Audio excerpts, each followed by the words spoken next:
À 82 ans, Michel Drucker ne semble pas prêt à raccrocher le micro. En avril dernier, il publiait un nouveau livre intitulé « Avec le temps », où il revient sur les grands moments de sa carrière. Ce vendredi 13 juin 2025, il revient en prime time sur France 3 avec une toute nouvelle émission « Famille, je vous aime », qui met en lumière des célébrités et leurs proches.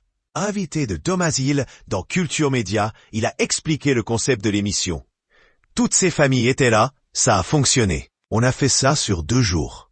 Il y a vraiment une valeur refuge en ce moment. Avec tout ce qui se passe dans le monde, c'est bien la famille. Il y avait un climat général. Il y en aura peut-être d'autres.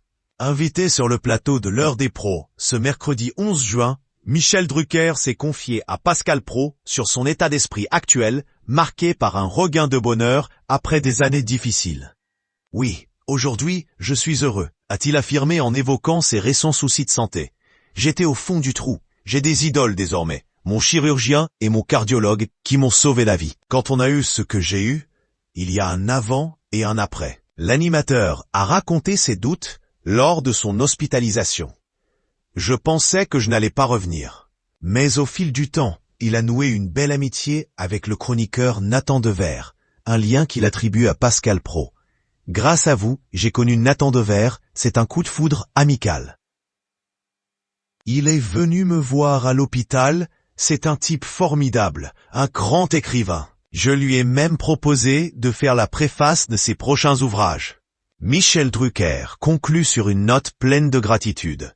Chaque jour qui passe, c'est un cadeau de la vie. Lors d'un passage chez Pascal Praud, pour évoquer son dernier livre, Michel Drucker s'est prêté au jeu du vrai ou faux et a livré quelques confidences sur le milieu de la télévision. Fort de 6 décennies de carrière, l'animateur a affirmé avec aplomb « Les vrais gentils ne sont pas ceux que l'on croit ». Il cite parmi les authentiques bienveillants Jean-Pierre Foucault, Laurent Ruquier ou encore Cyril Hanouna. En revanche, il avoue une pointe de déception envers Élise Lucet.